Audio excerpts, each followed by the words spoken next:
ஏன் அன்பு செல்லமே, தனியாக போராடுகிறோம், வெற்றி பெறுவோமா என்று நினைக்காதே. நீ தனியாக போராடுவதே வெற்றிதான்.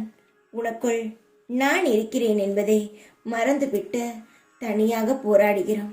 எப்படி நாம் ஜெயிக்கப் போகிறோம்? வாழ்க்கையில் பல பேர் மத்தியில் நாம் எப்படி தலை நிமிர்ந்து இருக்க போகிறோம் என்று கவலைப்படாதே. உன்னை நான் தனியாக எங்குமே விடமாட்டேன்.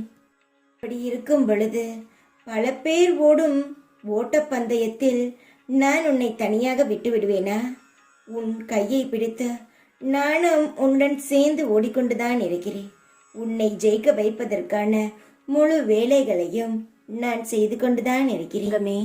நான் கொடுக்கும் ஆசிர்வாதங்களை முழுமையாக அனுபவிப்பாய். அன்றைக்கு நீ அழுவாய்.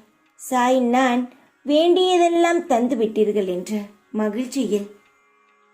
ஒவ்வொரு முயற்சியிலும் தோல்வியை பார்க்கிறேன். பிறகு எப்படி சாயி நீங்கள் என் கூட தான் இருக்கிறீர்கள் என்று சொல்கிறீர்கள் என்று நினைக்காதே.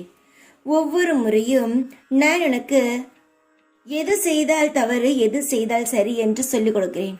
ஆனால் கடைசி கட்டத்தில் நான் உனக்கு வெற்றியை மட்டும்தான் அள்ளி உன் மீது தெளிக்கிறேன். கவலைப்படாதே, நான் இருக்கிறேன் அல்லவா? உன் அருகிலேயே. எவரை நம்பியும் யாரும் பிறப்பதில்லை. அவரவருடைய முயற்சியினால்தான் எல்லாரும் வாழ்க்கையில் ஜெயித்து கொண்டு முன்னேறி கொண்டு இருக்கிறார்கள். நீயும் தனித்துவமாக நின்று நிச்சயமாக பலர் வியந்து பார்க்கும் வகையில் ஜெயிப்பாய்.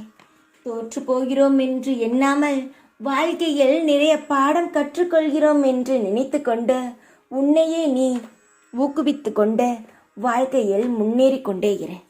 உன் வாழ்க்கையில் சில தடங்கள், தடுமாற்றங்கள், ஏமாற்றங்கள் வந்தாலும் அதையெல்லாம் பொருள்படுத்தாமல் உன் வாழ்க்கையில் நீ எந்த இலக்கை அடைய வேண்டும் என்று நினைக்கிறாயோ அதை நோக்கி பயணம் செய்.